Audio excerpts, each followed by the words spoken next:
राज्यात मान्सूनने पुन्हा जोरदार बॅटिंग सुरू केली असून अनेक भागात मुसळधार ते अतिमुसळधार पावसाने जनजीवन विस्कळीत झाले आहे. भारतीय हवामान विभागाने पुढील 24 ते 72 तासात पावसाची तीव्रता आणखी वाढण्याचा अंदाज व्यक्त करत मुंबई, ठाणे, पालघर, रायगड, रत्नागिरी तसेच नाशिक, पुणे आणि सातारा जिल्ह्यांच्या घाटमाथा भागासाठी रेड अलर्ट जारी केलाय.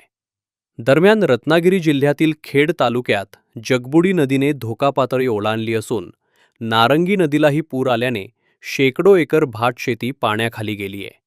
खेड खाडीपट्टा मार्गावरील अनेक ठिकाणी पाणी साचले असून खेड दापोली मार्ग वाहतुकीसाठी बंद करण्यात आलाय. जगबुडी नदीचे पाणी खेड बाजारपेठेत शिरल्याने व्यापारी आणि नागरिकांनी आपला माल सुरक्षित ठिकाणी हलवण्यास सुरुवात केली आहे. दापोलीतही पावसाचा जोर कायम असून केळसकर नाका, नांगरबुडीसह अनेक सखल भाग जलमय झाले आहेत. तर चिपळूणमध्ये मुसळधार पावसामुळे शहरातील छत्रपती शिवाजी महाराज चौक, अनंत आईस फॅक्टरी आणि मच्छी मार्केट परिसरात रस्त्यांवर पाणी साचले आहे.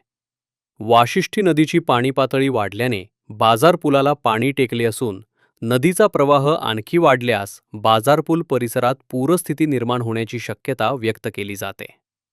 रायगड जिल्ह्यातही मुसळधार पावसामुळे परिस्थिती गंभीर बनली आहे. मुंबई गोवा महामार्गावरील सुकेळी खिंड परिसरात जिंदाल कंपनीजवळ साचलेल्या पुराच्या पाण्यामुळे गेल्या 8 तासांपासून वाहतूक ठप्प झाली आहे. नागोठणे परिसरातून वाहणाऱ्या आंबा नदीने धोक्याची पातळी गाठल्याने कोळीवाडा परिसरातील अनेक घरांमध्ये आणि नागोठणे बाजारपेठेत पुराचे पाणी शिरले आहे.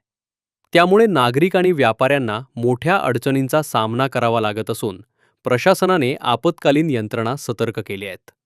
एकूणच गेल्या 4 दिवसांपासून सुरू असलेल्या अतिमुसळधार पावसामुळे संपूर्ण कोकणात पूरस्थिती निर्माण झाली असून जनजीवन विस्कळीत झाले आहे.